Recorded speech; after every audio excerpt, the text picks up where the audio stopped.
mean, he just did Franny, and it was like, it's the greatest impression I've ever saw. We were expecting our first child that week, second last group on Sunday, and start off birdie, and I'm 2 shots clear. I like to think it's a little bit like Del Boy, you know, mixed with Ian Poulter, you know what I mean? This time next year, we're going to be millionaires. And then you see the draw and you're up against Woods and Stricker, you think, quite a daunting task. G-Mac, yeah, a couple beautiful swings there, a couple of cold beers. He put a couple of champagne swings there, Kenny, at the end.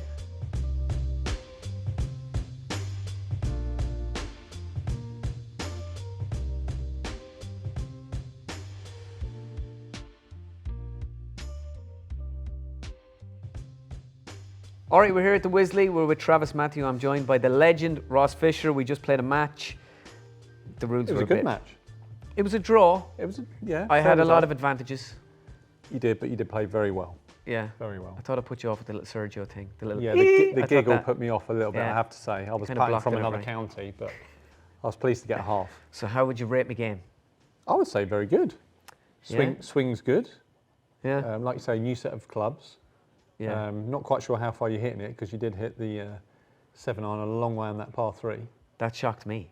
But then you showed your skills in the bunkers. Yeah, So- no, my bunkers have definitely gotten better now with the paddy thing and stuff. And then obviously, although I was going to hit a different shot until you came in there, I actually think if you weren't caddying for me pretty much out there, you would have definitely beat me, Might have because I been a would have different double result. bogeyed 2 of those holes, I think, with the way I was going to approach them. Damn it. Yeah, I was going to hit a pitching wedge in the first, and I definitely would have been short. Definitely. No, it was a good game. Glad we got it in. Yeah, anyway, I was very impressed with your golf skills. Thank you. Take me back, 2009. What would you say that was your best year? I would say it was definitely up there, yeah. Yeah. You know, playing all 4 majors, leading at one point in all 4 of the majors was pretty good. Came close at the US Open. That was probably the closest I've ever come to winning a major, finishing tied 5th there. Yeah. And then obviously at the Open was a big week. We were expecting our first child that week. So wasn't really expecting anything, and then played really well that week. Got into contention, was second last group on Sunday, and start off birdie, and I'm 2 shots clear, leading the Open Championship. Unfortunately, I didn't manage to hang on.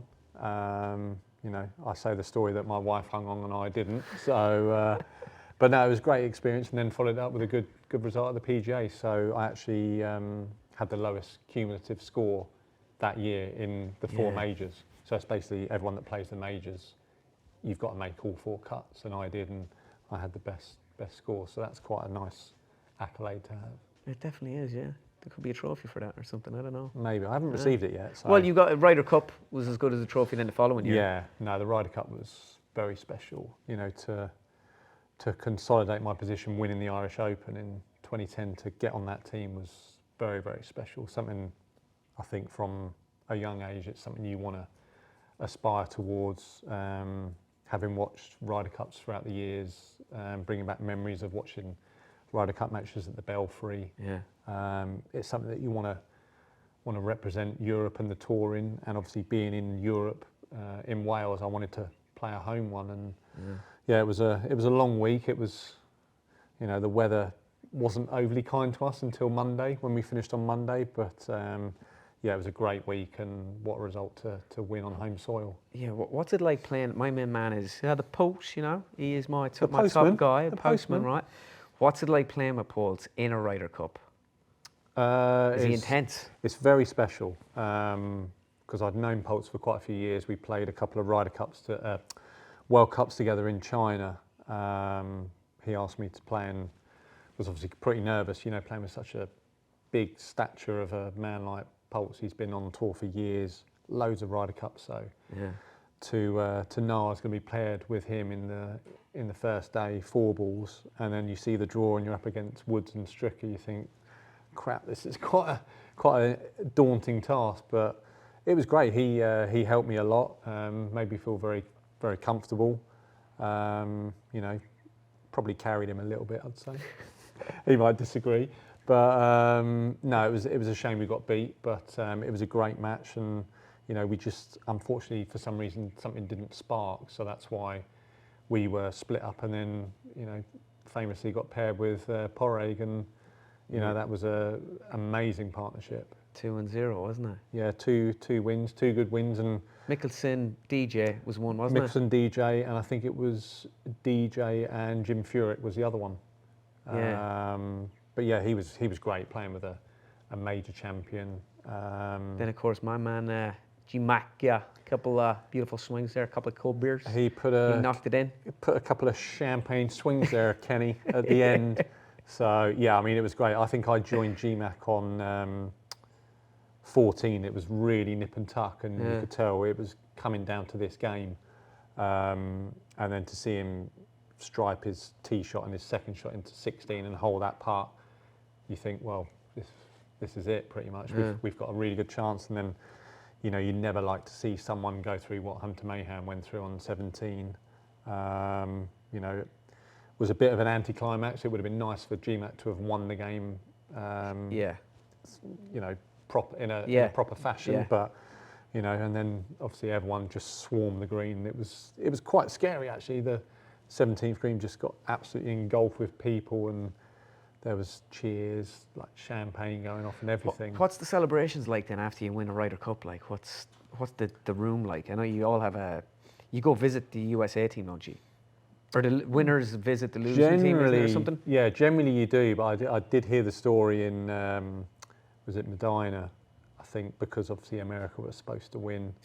They were so far ahead, and then obviously the famous miracle at Medina, they came back, and I remember hearing stories of the normal thing is after a Ryder Cup you go and sort of have a drink with the opposing team, but unfortunately that year the Americans said under no uncertain terms we want you in our change room, because obviously they were devastated for. I'd say it was incredible, yeah. I remember obviously you were quite heavily involved with a few speeches and stuff, so 2018 Paris. Yeah. You did a little piece for the boys. So I get an email of my agent contacts me, and they're like, the European Tour, Thomas Bjorn, want to know, will you do a video for the team? And I'm like, yeah, no problem. And at the time I had about 6 impressions like on the team. Yeah. So I was like, it was about 3 weeks away from the Monday that they wanted to show it on. And I'm like, yeah, no problem at all, I'll do that. And I was like, so I've got these players and I can add Thomas Bjorn in. Yeah. And so they come back and they're like, no, you have to do all 12 and Thomas Bjorn. And I'm like, I can't do that in 3 weeks. Tough. Like, there's no way I'm going to be able to do that. So I was like, it's 6, and I'll add maybe 2 in and Thomas Bjorn. And they're like, listen, it has to be all 12. We can't have a video where you go in and you do 8 players and you leave 4 out or something like that. So I was like, all right. Like, and then I just said to myself, right, it's too big an opportunity like to pass up. Yeah. So I literally just put my head down for 3 weeks and just studied those 6, 7 people like all day, every day. Now 2 of them I felt I didn't really nail at all. 2 of them I felt I got decent, and then 2 I actually got good at. Who would you say were they? Well, Molinari was one that I didn't have at that time, and I was like, and so I asked the lads, I was like, you know, what will I do for Molinari? And they're like, you know, he doesn't really react to anything. He's just solid, like he's like ice. Quite, Yeah. So then I was like, all right. So I just did. Yeah, I am so excited to be here. I am really happy to be picked by Thomas into. Although I think he qualified or whatever. So I just do this impression. Didn't think much of it. Like I just thought it was okay. I was like, yeah, that's a decent one. It was one I thought was all right. So anyway, on the Monday, I send a video over. It's done. Or I go over to the UK to film it. Okay. I couldn't believe the level of detail the European Tour. I just thought, like, I'll go in here. It'd be like some sort of garage somewhere with a green screen. I walk into this room and they've got the entire backboard is up, Ryder Cup. They've got it set up at desk. Like, it's a proper job, like, and I'm a bit intimidated anyway. So I go in and I do it. I'm doing polls. It's all right, yeah, doing it. And they're all laughing. I'm like, you know, when you're doing these things, you don't know if it's funny or not until it's edited. Yeah. So anyway, I wake up on the Tuesday. I forgot it was even getting played on the Monday night. I wake up on the Tuesday, my phone is like hopping. And Tommy Fleetwood's doing an interview and he's like, I mean, it was just the greatest thing I've ever seen. I mean, he just did Franny and it was like, it's the greatest impression I've ever saw. And then Poulter's like, so we got a video last night from Conor. He took the piss out of everyone and it set the tone. It set the tone. And I was like, I couldn't believe the reaction the video got. Yeah. So then a sports center in America had a picture. This lady is doing the news and she's like, so the Ryder Cup kicks off this week and the USA have drafted in Michael Jordan and Europe have drafted in comedian Conor Moore to help with preparations. and there's a picture of me, Brilliant. Michael Jordan and me on Sports Centre. That's a claim to fame. Oh man, it was unbelievable. And then I got over there and it was just the most surreal week, like, but it was brilliant. So obviously some of them are easier to do than others. Oh yeah. Who would Well, Poulter's impression is more like it's a caricature of him. Like my Tiger impression is like worked on, it's honed in. It's like, well, played really well and it's tough out there, and it's like if I phone somebody up, you could get away with Tiger. Yeah. If I phone somebody up as Poulter, I wouldn't get away. It's so funny. It's a caricature. It's oh well, that's it. It's kind of, I like to think it's a little bit like Del Boy, mixed with Ian Poulter. You know what I mean? This time next year we're going to be millionaires. That's the way I kind of based him nearly off. Del Boy in a sense. So who would you say is the hardest one? Obviously you found Fran. You weren't sure what to do with Fran. Yeah, but Fran is more of an exaggeration again. Yeah. Like sometimes they're exaggerated and stuff, and so he was just deadpan. Yeah, I do. I think like that. So what about Thomas? Thomas Bjorn. Yeah. That was hard. He's a gravelly throat. I was telling the lads there, I was like, there's certain voices that I find hard. He's kind of like that. It's a bit like, it's kind of gravelly. Yeah, it's kind of like that. Yeah. Smoke Marlboro. Yeah, that's better than mine. That's exactly it. Yeah, he's got that gravelly voice. But I had one mate who's still like one of my best mates that I actually send all my stuff to nearly. Yeah. And he always loved me doing them, and he's a good gauge of what's funny. So I was playing a Gaelic football match, and this is how it literally started. I was playing a Gaelic football match, and a fight started between my team and another team, and there was pictures in the paper, and I just went off and did a video on it. So I did Mourinho. So I was like, and Snapchat had the feature where you could change the faces. Okay. So I'm like doing Mourinho, and I'm like, I think it was a very, very special fight. I think it was wonderful. I think some of the punches thrown were incredible. And then I was doing Harry Redknapp. I was like, I thought it was one of the greatest fights I've ever seen. I mean, I thought the big lad in midfield, that was a great headbutt, I was doing Beckham. I was like, myself and Victoria, we left the stand. It was a disgrace. I didn't like it at all, And I just sent it to the lads as a laugh, like a complete joke, like never thought. And all my mates were like, man, that's brilliant. You should put that on the internet. And I was like, no. And I actually didn't have the cajones to put it on the internet. I gave it to one of my mates and I was like, you put it up there. So it didn't look like I was trying. Okay. He put it up. I seen the reaction to it then. The next day I just quit my job. Serious? And I went, and this company called me and they're like, you can do impressions. Can you come up and do some impressions for us, whatever? I was like, yeah. So I went up and called Joe.ie, and the two lads are sitting in an office and they're like, hey, so let's see your stuff. And I was like, what do you mean? Like, have you got a video there to show us all your stuff? Yeah. I'm going, see that video you have there that you've seen? That's my stuff. That's That's all I've ever done.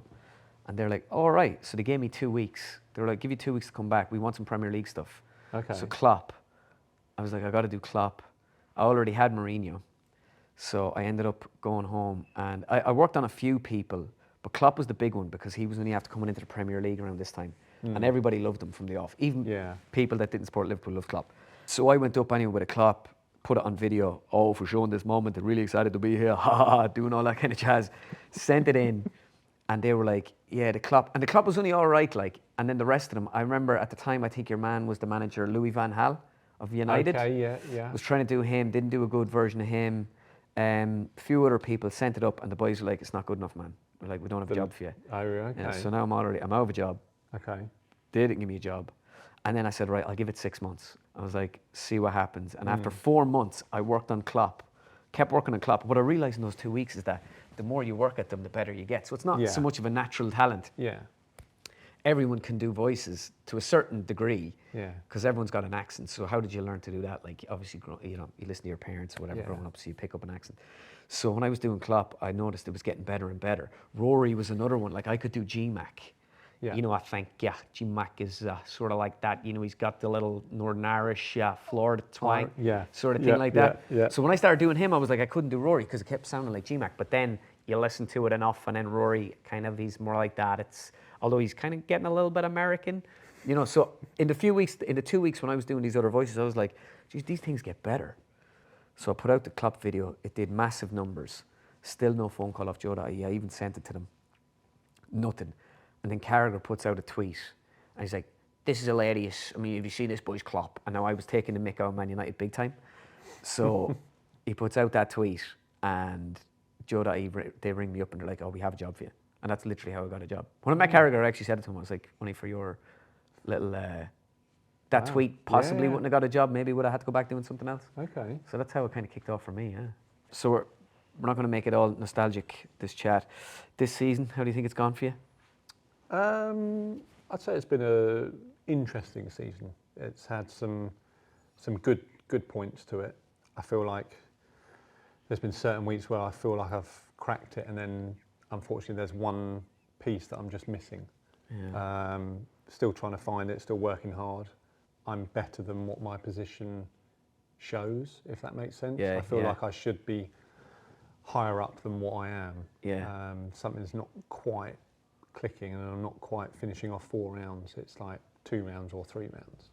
So, and is it a particular part of your game? Is it like putting, chipping, drive, or is it just stitching it all together? I'd say generally on the whole, it's when it's coming down to the clutch moments on maybe a Saturday or a Sunday, it's just holding that extra couple of putts to get a bit more momentum, a bit more positivity. Yeah. Because I've had a few tournaments when I've been last group, second last group on a Saturday, Sunday. I just haven't quite kicked on from my Thursday, Friday play. So I know it's in there. It's just trying to, keep those 4 rounds, keep the momentum, keep the good vibes going through the whole week, and not just 2 days, 3 days. It's got to be all 4 days. As you know, golf is 4 rounds. So yeah, one thing that is very good, I think, is your fashion. Your thank you very much. Choice of clothes. Thank you. Yeah, Travis, tell me how did you get into the TravisMathew family? Yeah, so I actually didn't think anything of it, because I'd seen it a few years ago, and I think John Rahm was one of the guys wearing it, so I initially thought it was more American based. Yeah. But then when I saw a few guys wearing it over in Europe, and then got the message from the management company that they've been in talks with a few companies, and TravisMathew came up, I was delighted, really liked the look of the stuff. The golf gear is, as you can see, it's pretty smart, but also, you can potentially play golf and then you don't feel the need to change. This is the big thing for me. My wife, she's always gave out like that, like my golf clothes would be stuck in the wardrobe with all the other clothes. But now these can be worn sort of everywhere, So well, she's like that. You that. can put this on with a pair of jeans quite easily, or you can just wear the golf trousers with one of these and just go, come on, let's go for dinner. Yeah. Because it's smart, it's casual, and you don't necessarily look like you've just come from the golf course.